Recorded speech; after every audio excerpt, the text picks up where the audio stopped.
All right, well, decided to do it myself because you can't count on anybody. The guy that was here got all set up, started taking out his tools, told me that he needed more VersaBond right there, and I went out to the home improvement store, got him 4 bags of VersaBond, came back, guy was gone. That's what we're dealing with these days, people. You guys are in the construction industry. I'm sure it's the same story all the time. You find someone that's medium priced.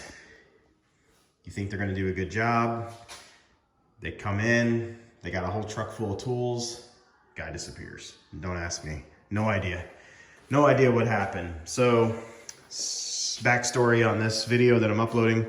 I'm doing a whole kind of DIY series on putting slate on this fireplace. I got Durarock here. The rest of the house is finished off nicely. We got Durarock here for tile, and I decided instead of tile to run with the traditional actual pieces of slate. So I'm about ready to sponge this down one more time, clean off any thin set that's on here. It's got little cracks. Every single piece is different thickness, a little bit off cut, and what it does is it gives that effect right there. You can kind of see the way the light's hitting that side. It looks like a stone fireplace, which is, I mean, the tile shop calls this fireplace slate in their showroom, and I guess I can see why. It really does look like it's made out of slate. So rather than cry the blues too much longer, I decided to just go ahead and tackle it myself. And this is my first fireplace I've ever done. I got, the stuff is, just if you're wondering what it is, it's Rock Ridge stone. Here's the back, black, natural, made in India, really imperfect, pretty square. Each piece is pretty square, but you can see what it looks like when it's dry. Really just a nice natural slate. It's got a lot of grays in it, whites in it. This is wet, so it's drying right now. You can kind of see the areas down there that are drying. It just looks really good. So I wanted to do a video on this, get it up on the channel, tell you that I got a longer how-to video, or kind of how I did it video coming up. Went through half a bag of VersaBond on this. Other half got soaking wet in a hurricane today. Yeah, so moral of the story today, yesterday, I went from a really pissed off. You know, I moved my whole schedule around to go to the home improvement store in the morning to bring this guy VersaBond because he said he had it on his truck and I was just going to pay him when he got here, which is normal. Said he had everything, gets here, says, I don't have it.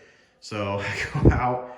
I said, you need anything else? And he goes, yeah, get me a new diamond blade too for my saw. I'll give you the money for it. All right, well, I go there, come back, have his blade, nowhere to be found. So just really awesome, especially when you need this to be done. I need this to be done so we can finish off the house. I got electrical trades coming in and stuff. They wanted to know how thick everything. Anyway, long story short, got burnt, so DIY it myself. Now, I got it to this point here. I made sure that I'm a thickness of a piece of slate and thin set down, which is gonna be a nice edge, so I'll bring it over. I just wanted to make sure this set. I have the wood floor that I'm gonna use installed underneath it with a piece of pad, so this can slip underneath nicely.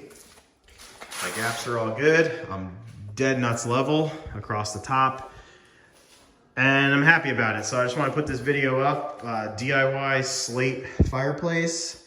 I think I got $450 in slate, maybe. I gotta look at the receipt, and another $100 in grout and mortar. So this is a 10-foot high ceiling. I'd say I'm about a third of the way done. A lot of the hard part's done in getting it cut in. The only thing that pisses me off, and now you're gonna stare at this, but the fireplace, I wanted a full slate on this side and a full slate on this side.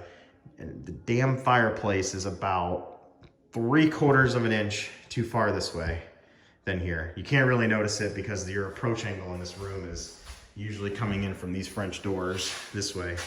So you don't really notice it, or it's coming in from this way. So you're never really coming at it straight on, but that pissed me off. I should have caught that when we framed it. But anyway, I'm rambling. It's been a long night. I'm cleaning up. I'm gonna take a shower. I'm gonna upload this video, and Here's the tools. I got all my tools nice and clean. Laser, I use a laser to lay it out. So yeah, guys, just a rambling video, complaining, bitching, moaning, looking for some comments in the comments section. If you like this kind of stuff, please thumbs up, subscribe, and I'll get you on the next how-to video on how I did this. And you'll see it grouted.